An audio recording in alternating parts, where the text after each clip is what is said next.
Well, good evening, everybody, and welcome to the 172nd Landon Lecture on Public Affairs. The Landon Lectures began in 1966 by the late Governor Alf Landon and the late K-State President James McCain.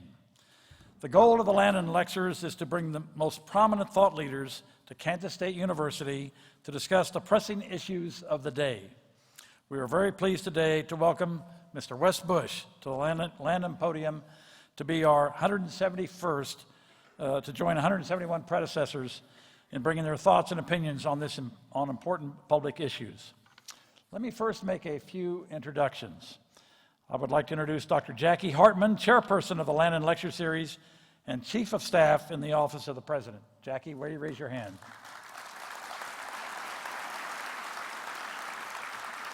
Dr. Barry Flinchbaugh, chair of the Landon Patrons. Barry is just getting seated. Thank you, Barry. Dr. Andy Bennett, president of the Faculty Senate, and professor of mathematics. There's Andy down front. Carol Martin, president of University Support Staff Senate. Carol, where did you find out? Good. Jessica Van Rankin, K-State Student Body President and Junior in Political Science. And, yes, please, thank you. Thanks, Jessica. And Trenton Kennedy, K-State Student Body Vice President and Junior in Entrepreneurship.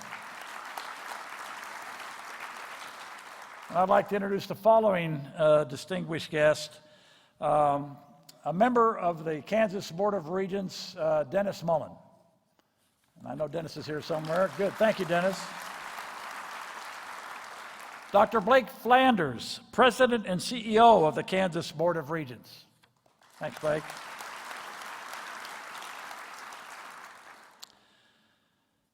Brigadier General Bill Turner, the Deputy Commanding General of the U.S. Army's 1st Infantry Division at Fort Riley, Kansas. Bill, where are you? And some of his colleagues from Fort Leavenworth, Kansas as well. Brigadier General John Kern, Provost. Brigadier General Eugene LeBoeuf, Chief Academic Officer. And a fellow I've known for some time up there, because I think he was born at Fort Leavenworth, has just stayed. That's Dr. James Martin, the new Dean of the Command and General Staff College. Please welcome all these individuals to this evening's lecture. Mr. Wes Bush grew up in West Virginia.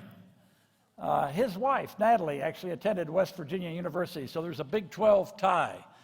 But not Wes. He attended the Massachusetts Institute of Technology, graduating with a Bachelor of Science and Master of Science degrees in electrical engineering.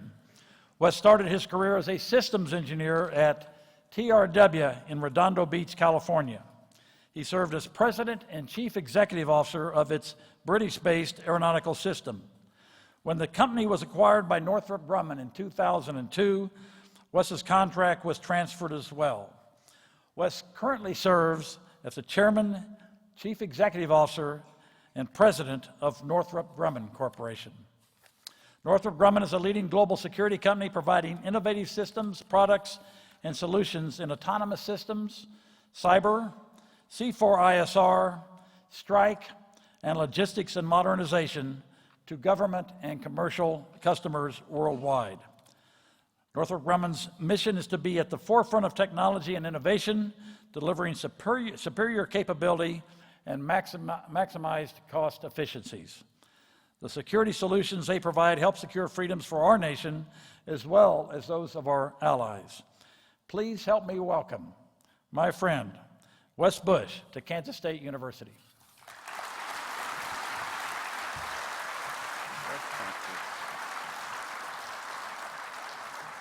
Well, thank you, Dick.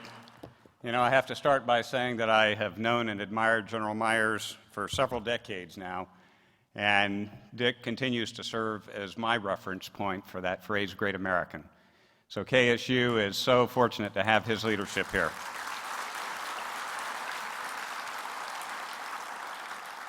Well, I'm really delighted to be with you this evening. and I'm delighted to be back on this beautiful campus. I had the pleasure of speaking with your engineering department a little over 3 years ago, and I have to say, during both visits, I've been struck by how much purple I see.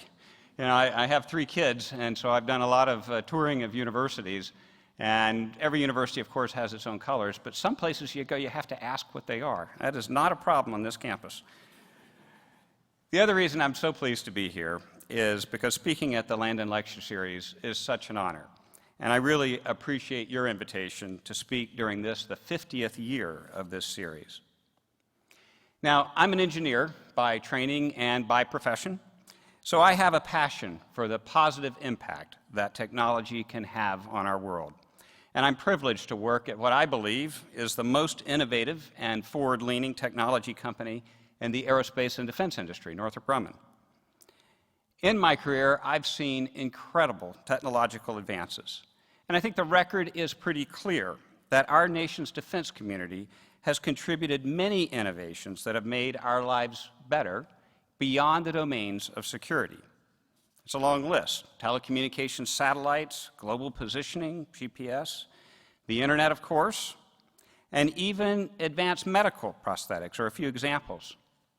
And when you combine the technologies that have come out of the defense industry with technologies from other industries and from great universities like KSU, together these have made incalculable contributions to the advancement of the human condition. The mitigation of poverty through the creation of whole new industries, the expansion of health care access to people who a few short years ago would have had little chance for it, and perhaps most impactful of all, at least as the betterment of mankind is concerned, the democratization of knowledge by placing it at the fingertips of anyone with a smartphone or laptop almost anywhere around the globe. Our world has an amazing innovation ecosystem, and that ecosystem includes great universities, such as KSU.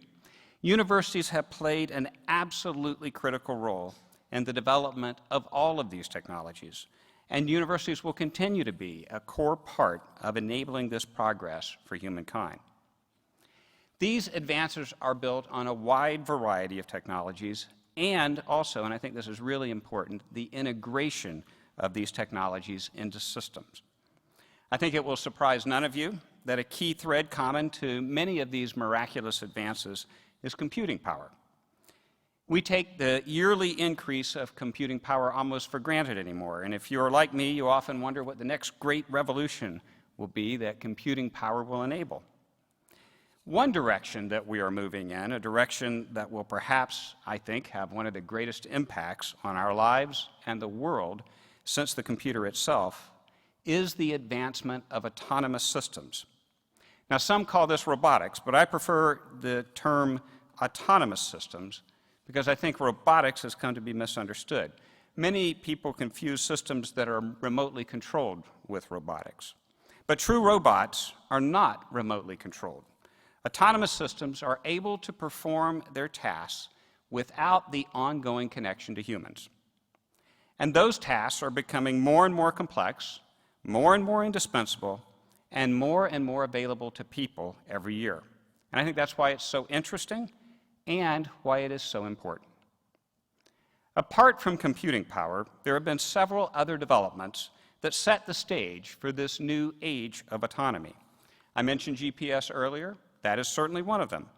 Autonomous systems would have very limited utility without an ability to keep track of their locations in at least 2 dimensions, say left and right or forward and backward.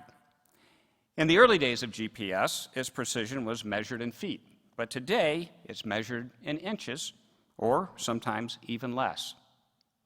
And that capability has proven instrumental in the advancement of autonomy.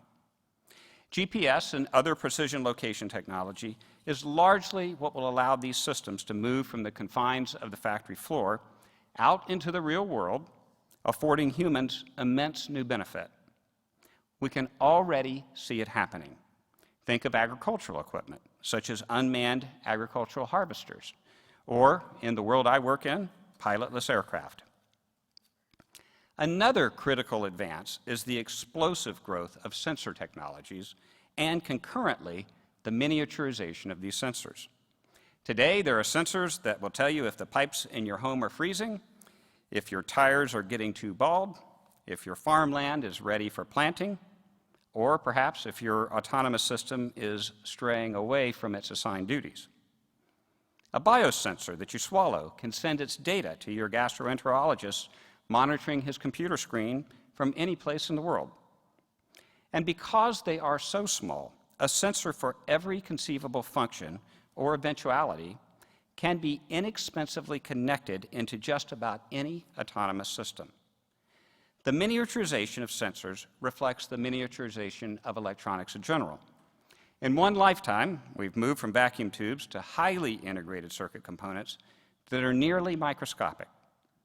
This has made possible the creation of innumerable systems, and it has also made innumerable others practical. And then, of course, computing power, which I've already mentioned. But increasing computing power in and of itself is simply not adequate to enable what I see on the horizon. If we drill down even further to get at the real potential of autonomous systems, we can see why. The real potential transcends simple autonomy and lies instead in cognitive autonomy. These are autonomous systems that operate using the actions that we would expect from the judgment and ultimately the ethics of a human being performing the same function. Let me give you a sense of how enormous the development challenge is for cognitive autonomy. As you know, there are many companies here in the US and around the world that are working to develop driverless cars. And the general public might assume that that's not too tough of a problem. You might think GPS combined with the right sensors and control standards will keep the car on course and will ensure that it doesn't hit the car in front of it. Sounds kind of simple. But let's think about the real world. Let's say a person runs out in front of that car, and let's say that car is moving too fast to stop in time. So now the car needs to figure out which direction to swerve to avoid hitting the person. And, again, the real world, let's say that if the car swerves to the right, it risks hitting other people on a sidewalk. But if it swerves to the left, it risks hitting oncoming traffic. The systems controlling this car need to prioritize the risks, evaluate the potential harm of each option, and act on those evaluations. And these systems need to do it instantly. And the results must be at least as good every time as one would expect from the best human driver, and hopefully the results would be even better. However you want to think about it, the actions of an autonomous car must reflect the same concern for human life as a human driver. That's cognitive autonomy. And ideally, such an autonomous vehicle would be able to act without a human's judgment lapse or execution inadequacies. So now scale up the computing power needed for that self-driving car operating in 2 dimensions, and let's add a 3rd dimension, up and down.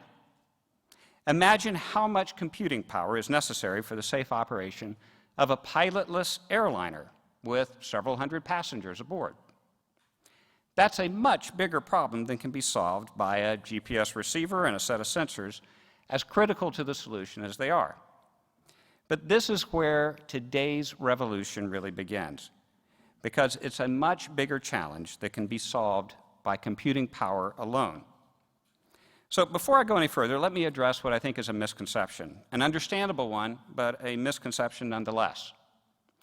Many non-technologists often presume that technology is constantly progressing with analytical continuity, where future results simply build on the results of the past. I think we all understand Moore's law, that processing speeds have doubled every 18 months or so. And I think this is one of the reasons why so many of us take technology's progress for granted. It's easy to presume that if any computing-based problem can be solved, if we're simply patient enough to wait for Moore's law to catch up with our ambitions. But the development of cognitive autonomy is a very different animal. It isn't just about the progression of hardware capabilities. So the necessary breakthroughs could not come from the simple advancement of computing power. Something else is required, something that will allow a machine to learn. That something turns out to be algorithms. Now, an algorithm is a very simple thing in concept. It would appear to be nothing more than a set of rules designed to allow a computer to solve some specified problem. But today's algorithms need to do more. They need to learn and apply that learning to the solving of unexpected problems. Think back to that driverless car example. Real operational environments present the inherent randomness of our world. These algorithms must be able to deal with unpredictability. That's not a linear progression of technology. That's what we call a breakthrough. And that breakthrough has been made. Let me tell you about one of our systems, just as an example, a system called the X-47B. The X, many of you know, stands for experimental. This is a pilotless, unmanned aircraft flying on and off aircraft carriers, refueling them in flight, and performing many other functions as well. Like the driverless car, the cognitive systems on this autonomous aircraft ultimately need to operate with judgment and reliability far better than the best conceivable human pilot. But unlike the car example, this aircraft must perform in 3 dimensions, at altitudes of tens of thousands of feet, at velocities of hundreds of miles per hour, in highly variable and adverse weather conditions, both in the air and maneuvering on the carrier deck. And it must operate in hostile environments, where the enemy may be trying to shoot it down, or jam it, or in today's world, perhaps even hack into it. And it must be able to do all these things all by itself, thousands of miles away from its launch point. And one last wrinkle, just to make this even more interesting. This particular aircraft has to do it all without a tail, because if it has a tail, it wouldn't be stealthy. And for those of you who know about airplanes, when you take that tail away, it makes it unstable. So it's even more challenging to fly this thing. There are simply too many variables to actively program into software. Only a machine that can learn, that can deal on its own with the unexpected, can meet these types of requirements. And I will tell you that landing is especially challenging. Now you have 2 bodies, the carrier deck and the aircraft, each moving in 3 dimensions, and each with unpredictable movements created by the sea and the air. But the algorithms on the X-47B must enable it to do so with high reliability. This isn't just a dream. This is a reality. This amazing aircraft is working. Its first takeoff and landing on the deck of an aircraft carrier occurred in 2013. It was a momentous step forward for autonomous systems, and it has continued to fly with extraordinary reliability. In fact, one telling measure of its reliability is this. On landing, it touches down on precisely the same point on that pitching flight deck, time and time again. So reliably, in fact, that the Navy has now asked us to program some randomness into its landing performance to keep that part of the flight deck from prematurely wearing out. It's been digging a hole in the flight deck. And it does this night and day, in good weather or bad weather, in high seas or calm seas.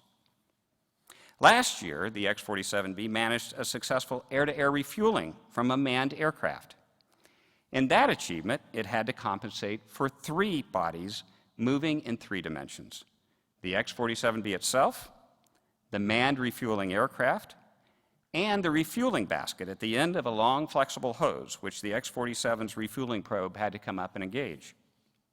Adding that 3rd body to the equation really complicated the challenge by orders of magnitude.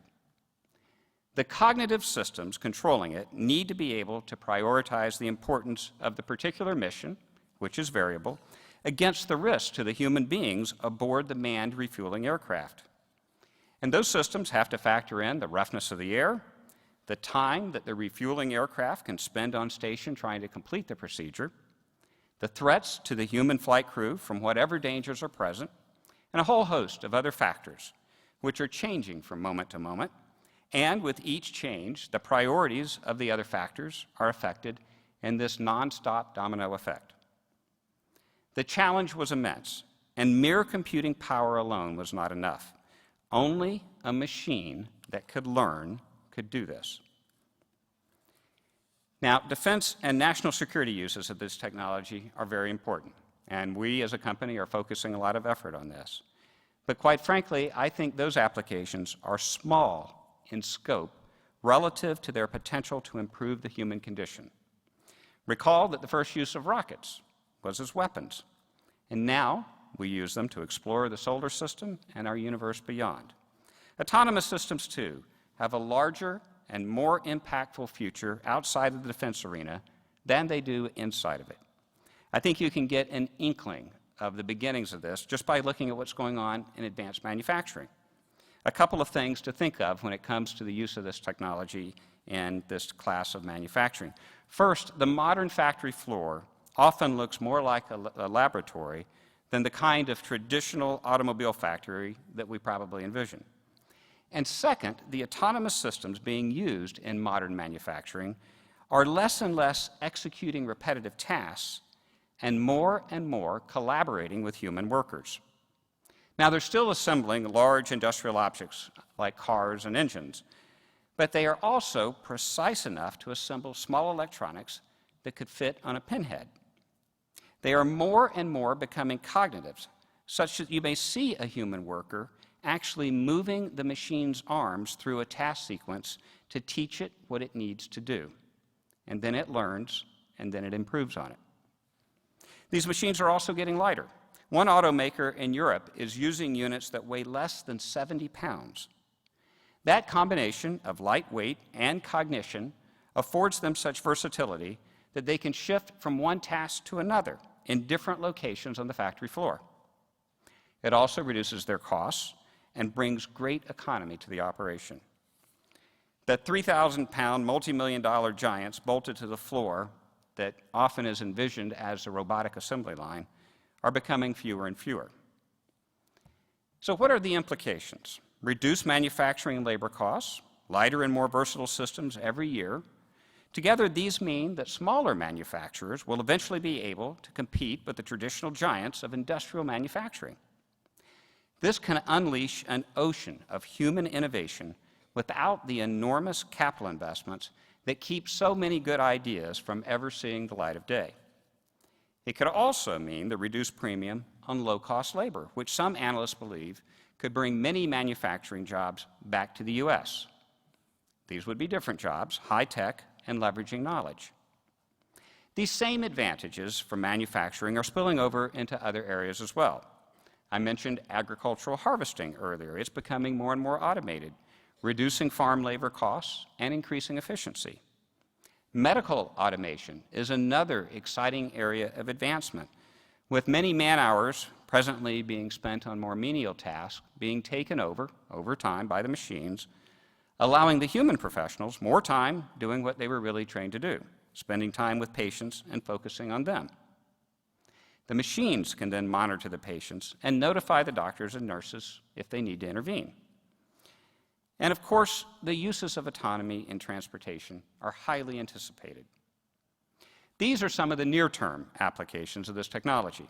The longer-term applications are much more difficult today to wrap our brains around because the potential is just too great and varied to foretell.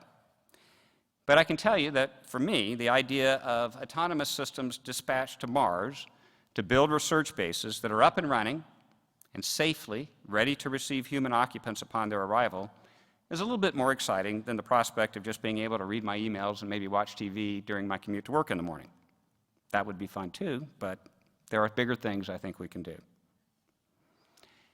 Now, I know that many fear the constant march of technology, and the idea of autonomous machines that can learn may sound frightening to a lot of people. But here's the reality. Cognitive autonomy is a genie that is well out of the bottle. It cannot be ignored.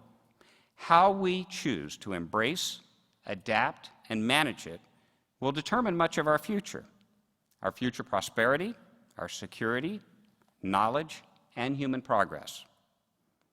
There will, of course, be setbacks and growing pains, but there always are in any endeavor. If you look back at the airmail service that was established in 1918, the airmail service that ultimately established 24-hour service coast to coast along an air highway of lighted beacons. It pioneered air navigation and all-weather flying, and it was the parent of today's airline industry as well as our National Weather Service. Yet if you look back at the early stages, of the first 40 pilots hired by the airmail service, only 9 were still alive 2 years later. Several years beyond that, however, pilot fatalities were few and far between. How we deal with the inevitable setbacks will impact the path forward, and societal acceptance of cognitive autonomy may turn out to be the pacing factor in its adoption and growth. Just an example again, back with the driverless car. Despite the 6 million auto accidents per year in the U.S. alone, resulting in 35,000 deaths and 2 million injuries, with an estimated 90% of these accidents being the result of human error, I think we can all safely bet that driverless technology will be ready and available long before society is ready to embrace it. Driverless cars will offer a lot of improvements, I believe, in safety and efficiency. They should be able to cut the safe distance between moving vehicles from a matter of many yards, and I emphasize this to my kids oftentimes, many yards between moving vehicles, depending on your speed, to just inches at any speed. Imagine what that would do for highway crowding alone.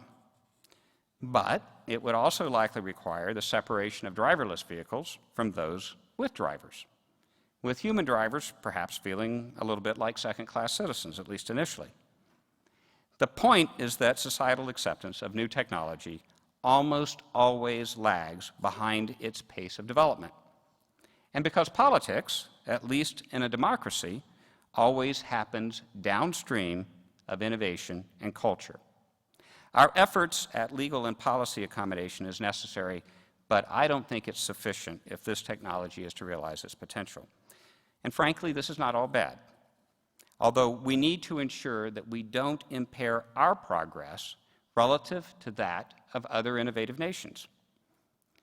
Currently, the only real players in these efforts to socialize machines that can learn are technologists on one end and popular culture, books, movies, and television at the other end. And the mass media's vision of this technology is almost universally dark. Anyone who's ever watched a Terminator movie knows what I'm talking about. We need a real conversation among people who occupy this vast space between technology and Hollywood. And this is where Kansas State University comes in. Not just KSU, of course, but all universities and colleges. Institutions like this have been vital in contributing to the development of this technology. And of course, one of the primary roles of places like KSU is as creative disruptors. Traditionally, if you do this by creating synergies that wouldn't exist if left to develop one by one, that's sort of a classic way of approaching it. In this manner, institutions like KSU help build the intersections between the technologies, these combinations that I talked about earlier that actually make these systems work. And when universities do it right, the fears and reservations associated with new technologies are often calmed and their potential gets socialized and made more welcomed in our lives. And the result can be an advance of the human condition. But we also know that when this function is neglected in new technology, tremendous potential can be wasted, and the opportunity cost can be enormous, even tragically so. I think the unused potential today of genetically modified foods is a really good example of that.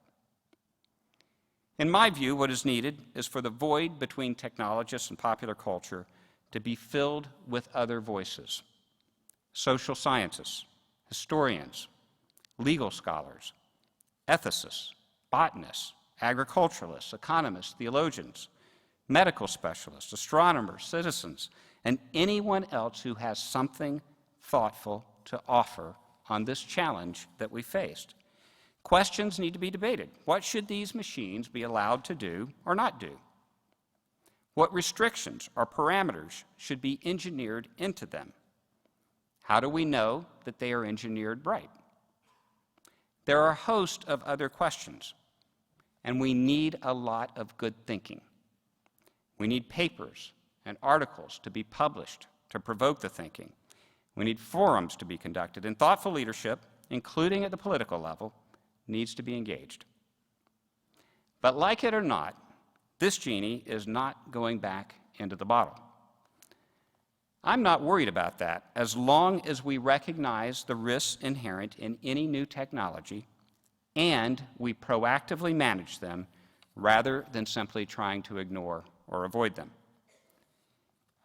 We are almost to a point where it is actually easier to include the algorithms necessary to allow a machine to learn than it is to try and program a machine for all the contingencies we expect it to face. And that represents a real tipping point, a line of demarcation beyond which it makes little sense not to pursue machine learning. I think there's a lot riding on this moment, and personally, I am very excited about it. I'm also aware that this is a global vector.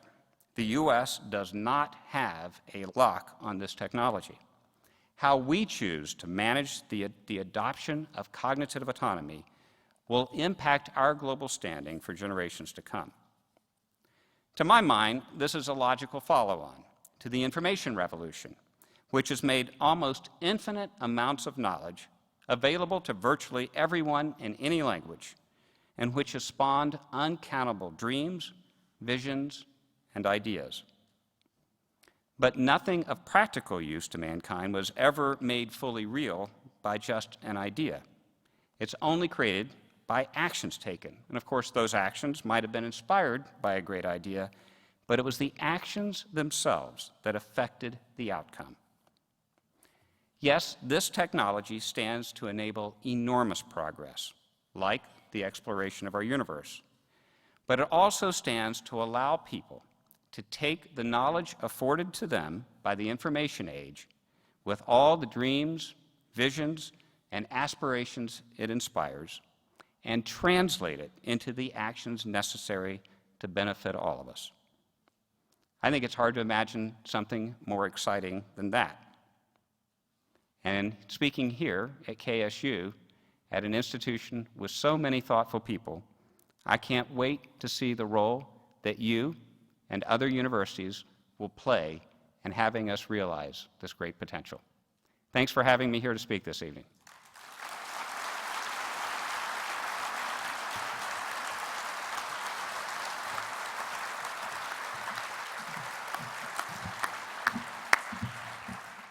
Well, thank you, Wes. So we're set up to do some Q&A, and the first rule of engagement is that any questions are fair. They can be on the subject was just discussed, or on any other subject you think that Wes might know something about, leading one of America's largest corporations. The rest of the ROE, there's microphones. Please go to the microphones in the aisles. State your name. Keep your question brief, and make it a one-part question, please, if you will. So, who's going to be first?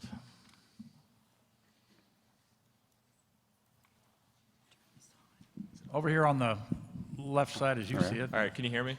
Yes.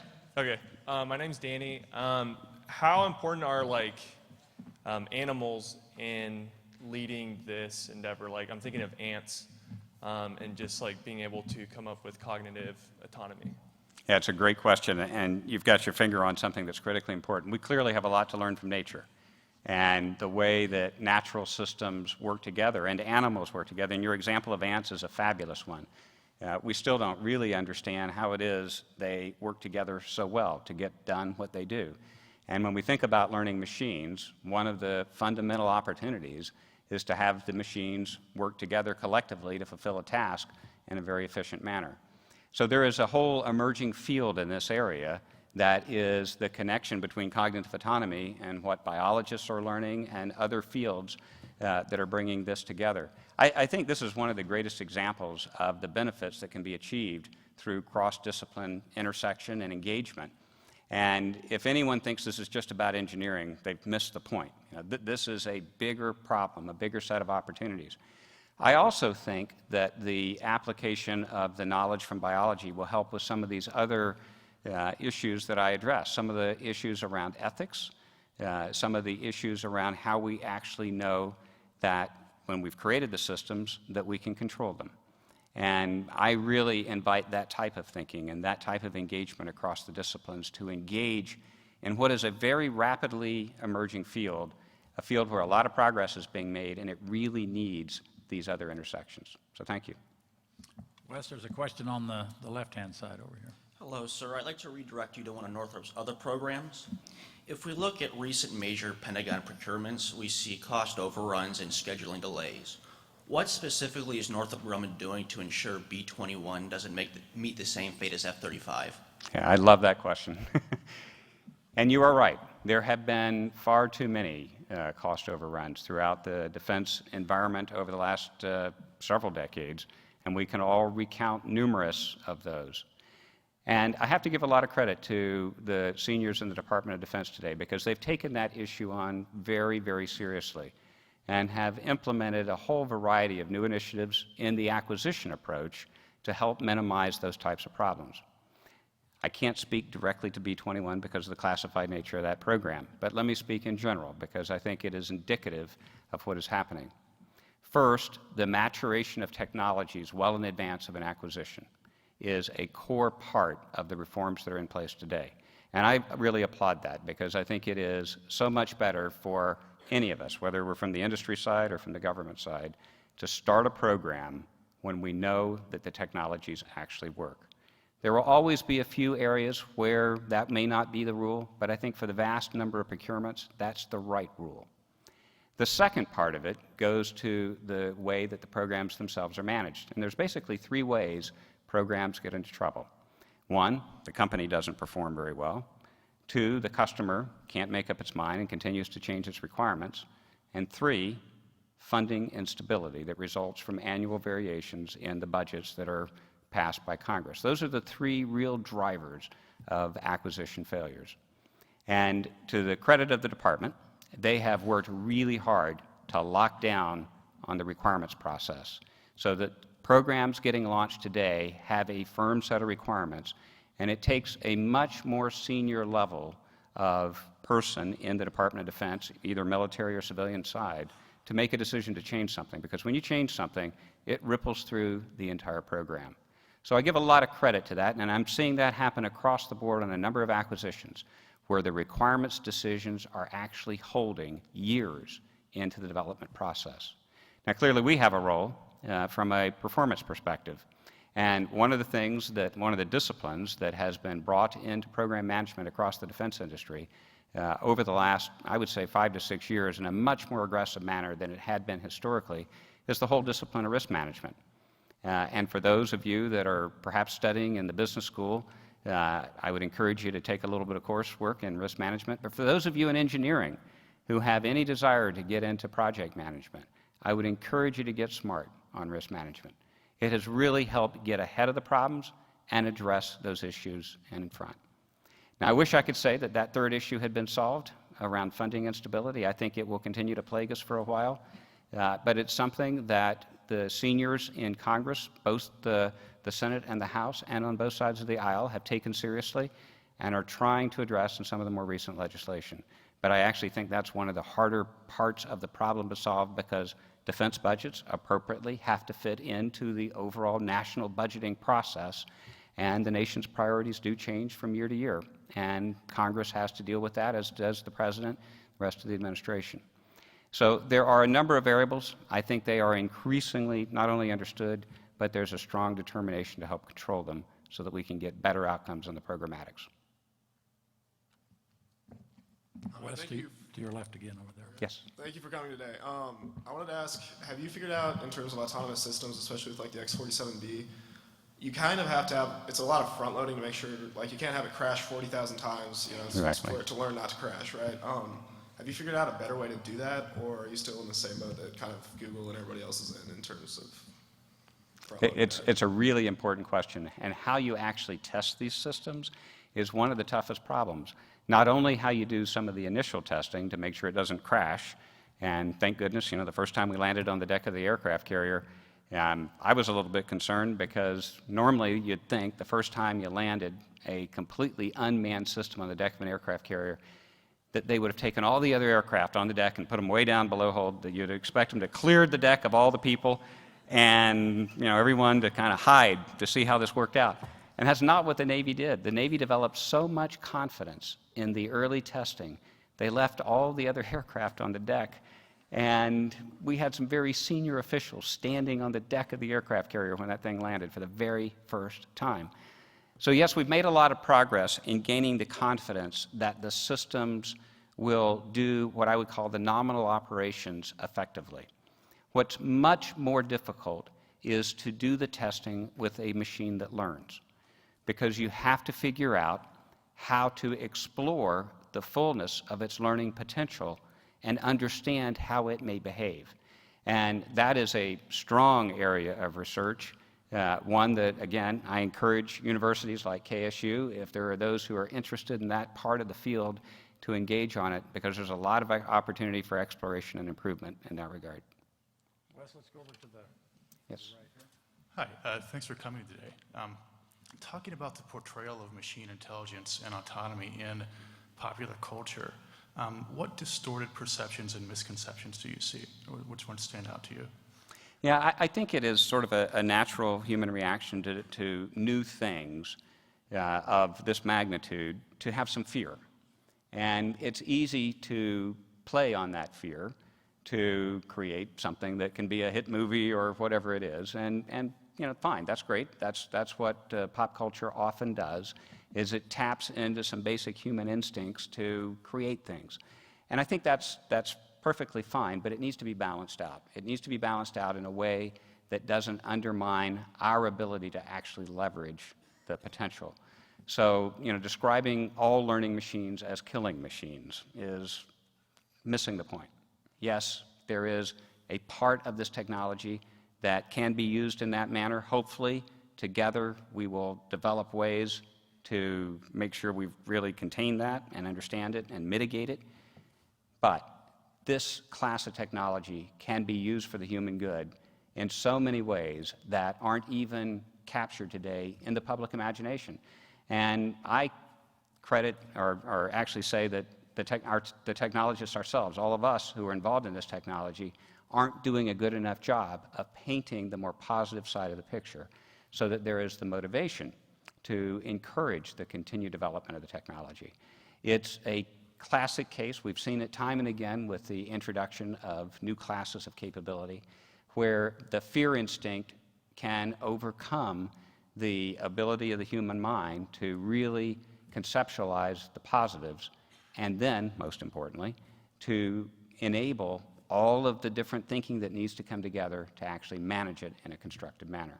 So I think that's the challenge that we have in front of us as we think about the use of the technology. I think we're actually behind a bit already. If you say the word drone, it tends to conjure up a negative perception by a lot of people. I mentioned the term GMO earlier. I think it's another example of a class of technology where the first impression might be negative. But if you begin to educate and ask people about the broader applications of these technologies and their benefits to the human condition, I think we can make some progress. Wes, let's go over to the left side, Wes. Hi, my name is Isaiah Garrett, and my question is, do you think that the next generation of engineers should take an attitude of specialization in their studies, or focus on a broad knowledge of the entire genre of autonomy? You're not going to like my answer. It's and. It's and. And we see this kind of across the board within the technology groups in our company. We're a company of about 65,000 people. Half of our employees are degreed scientists, mathematicians, engineers, technologists of some form. And we do very much need, those who have a very, very deep and narrow focus. But the real advances occur when we have individuals who have both that depth of understanding, but have invested their time, their energy, their intellect in gaining at least a broad appreciation.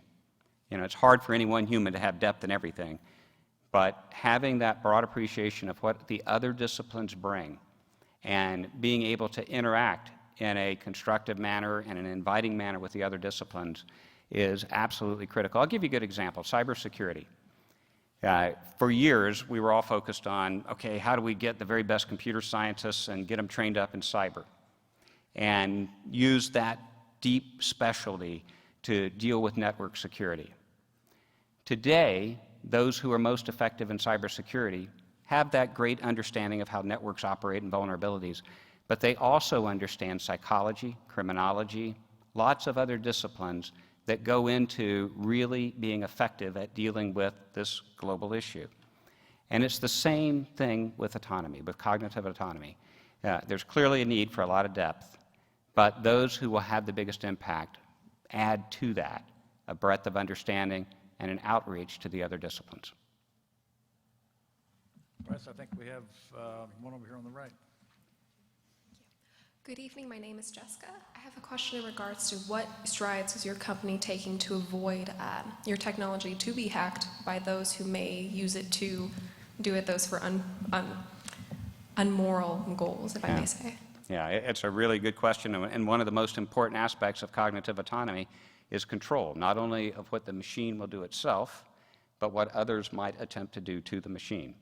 And so it is today engineered from the very beginning into it. Part of our challenge, if you think about the internet today, it never was engineered from the beginning with security in mind. And so now we run to catch up. We work hard to try and put in all the fixes, all the patches to create the ability for us to really trust what happens on the internet, and we're still not there. We're just not there. So we've been determined up front with classes of technology like cognitive autonomy to build that security in at the very beginning. And again, back to the earlier question, this is another great example of the intersection of disciplines. Those who understand what it really takes to make a system that you can trust with those who understand what it takes to make a system that learns. And neither of those are very easy. It's very, very difficult. But you have to bring these capabilities together, and to your point, you have to do it up front. I think we have one over there. Thank you, Mr. Bose, for this wonderful talk. And my question is, I'm sure you're aware of that DARPA cyber challenge. Yes. Yeah, so I just want to know what's your view on that. Will it make cyber experts like us obsolete, or will it still be striving? Over the course of my career, it is a very, very rare case that I've ever seen any discipline go obsolete. Disciplines mature, and then they morph. And I think DARPA is doing a great thing. I think DARPA does a lot of really good and innovative things, not all of which end up landing someplace, but that's the world of experimentation and exploration.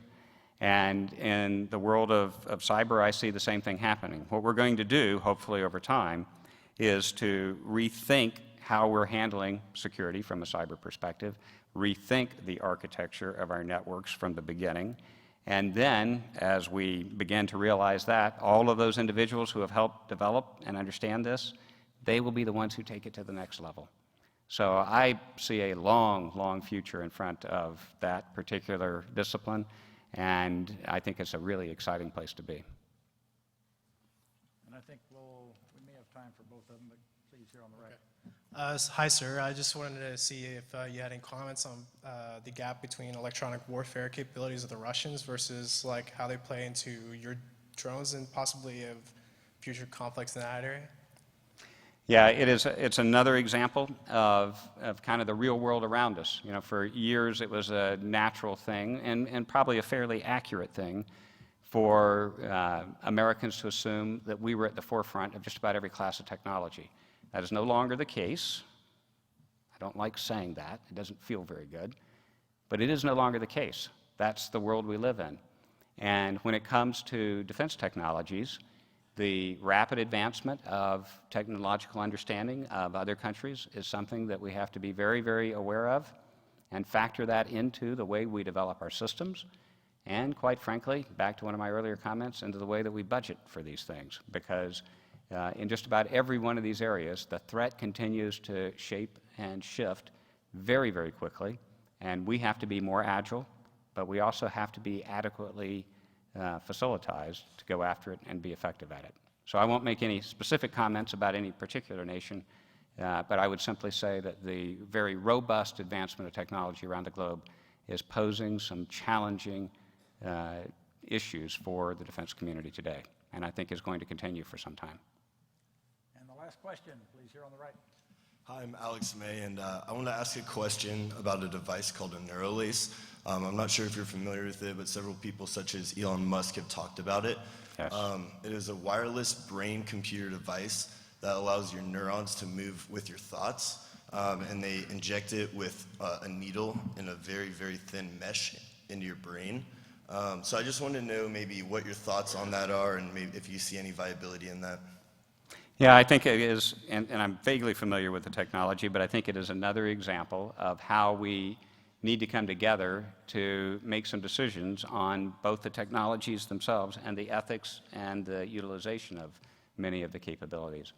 I think there's a lot that is happening in brain science today that's going to enable wonderful advances, particularly for those who have particular impairments, and I'm all for that. I think it's great. But I think we do have to be very thoughtful and very careful about how we take any actions in the use of any technologies that in particular go directly to the use inside the human body. And again, calling on the ethicists, the biologists, the medical practitioners to be a part of the dialogue, not just the recipients of an outcome, that's where we do better, when people get involved up front in them. Thank you. So thank you all. Let's give a hand to Mr. Wes Bush. Thank you.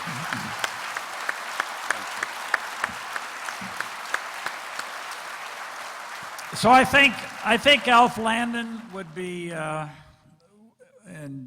James McCain would be proud that we took some tough policy issues that are out there in the disguise of technology, which is marching on.